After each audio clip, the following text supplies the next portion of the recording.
Welcome, traveler, to the site of the legendary Battle of Marathon. Marathon was the location of one of the greatest battles in Greek history. It was here where Athenians made a stand against the might of an imposing Persian fleet. Your visit will take you through the causes of the conflict, the battle itself, and its far-reaching consequences. I will see you again once you're through. Farewell for now.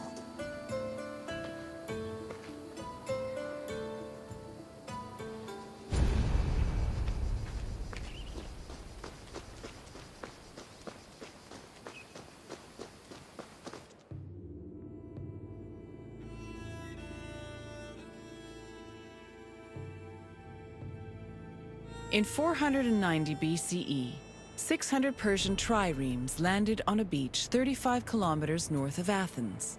Standing in their way were 11,000 hoplites led by the prestigious Athenian general Miltiades.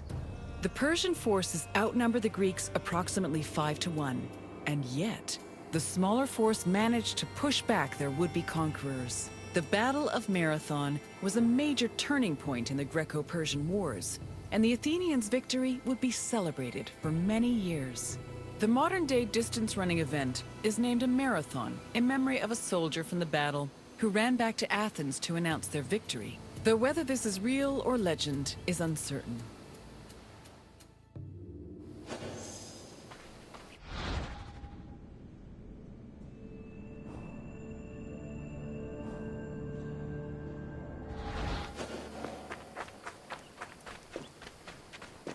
The Persians wanted to invade Greece in part due to its rich silver mines. In 545 BCE, they came closer to this goal after their victory over Croesus, the king of Lydia. The victory forced some Greek populations in Asia Minor to surrender and gave the Persians a solid foothold to carry out a large-scale invasion. In 494 BCE, the city of Miletus revolted against its Persian rulers. They were aided by Athens and the nearby city of Eretria, and even burned down an important Persian temple. The Persian king Darius was enraged by their sacrilege, and in 491 BCE, sent messengers to the Greek cities demanding their submission. Athens and Sparta killed the Persian messengers, goading Darius to invade. The Persians began their attacks, first capturing the city of Naxos and enslaving its inhabitants, then taking the city of Eretria. Filled with confidence from their string of victories, the Persians set their sights on Athens.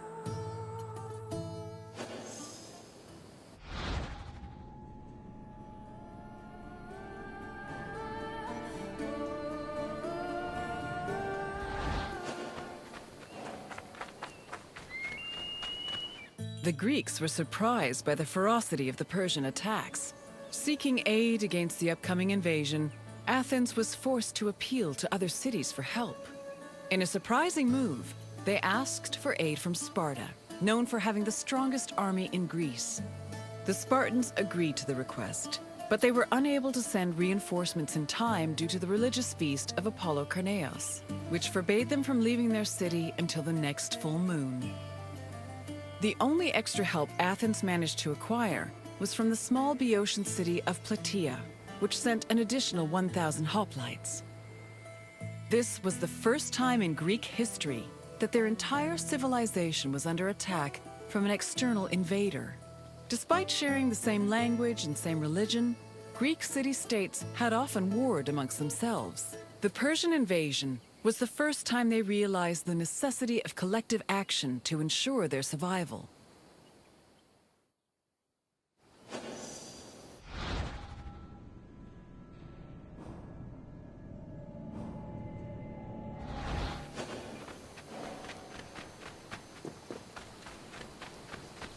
The Persian fleet originally planned to land at the port of Phaleron.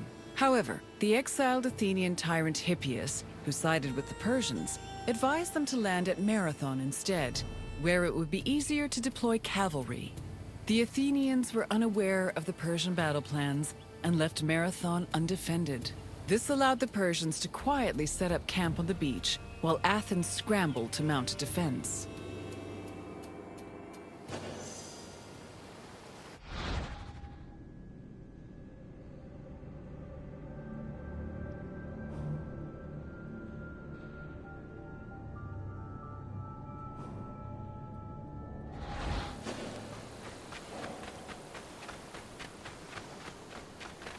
The Persians' overwhelming numerical superiority forced the Athenians to get creative with their defensive strategy.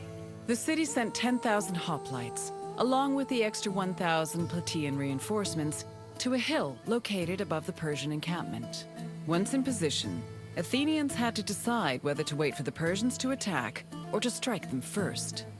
Athens' strategists believed the former option was better, but the general Miltiades believed a first strike was more advantageous, as the Persians had their backs to the sea. In the end, Miltiades' opinion prevailed, and the Greeks made their move.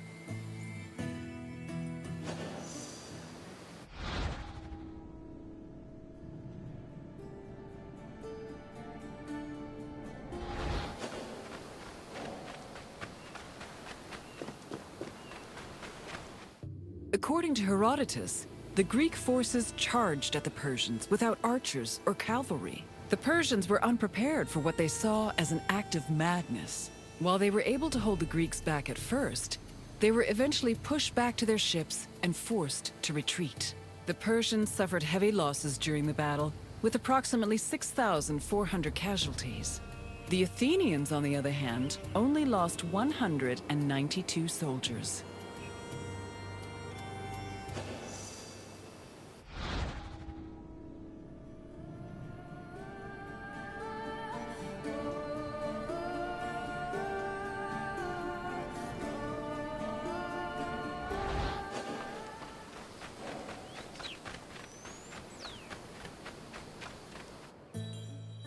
The victory at Marathon was considered miraculous. The Greeks attributed this miracle to the appearance of legendary heroes who they allegedly saw return from the dead to fight at their side in defense of the city. For example, several Athenians swore they saw the mythical King Theseus take up arms at Marathon, a scene which would later be depicted in Athens' Agora. Similarly, some hoplites attested that Heracles appeared at Marathon, clad in his lion's skin and wielding a club. The supposed appearance of these heroes helped elevate the Battle of Marathon to a legendary status among the Greek people.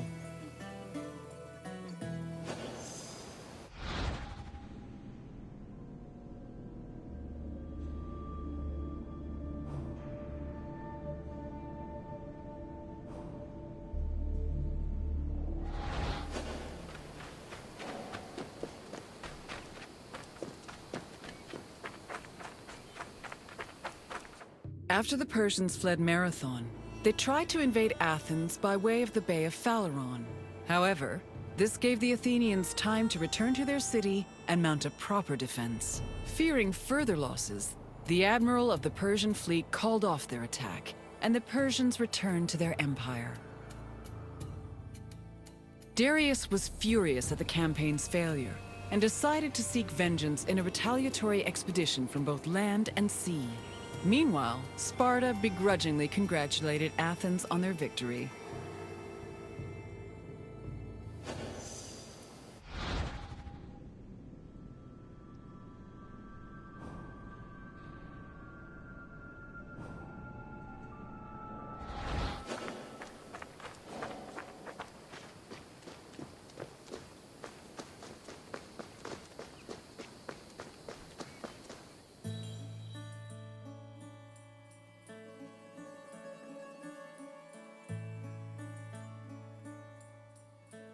The victory at Marathon marked the beginning of a new era for Athens. According to Herodotus, Athens' success at pushing back the Persians ranked them first in the ongoing competition between the Greek city-states.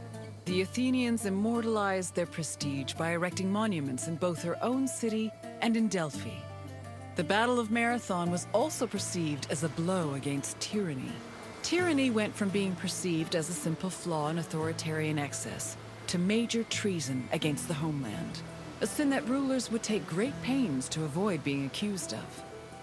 This helped consolidate the institution of democracy for the next 2 centuries.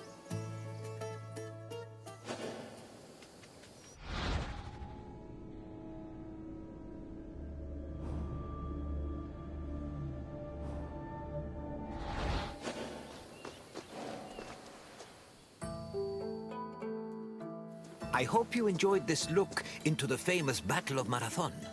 It was not only a major turning point in the history of Athens, but also for all of Greece. Its repercussions would be felt for many years to come. Is there anything else you'd like to do?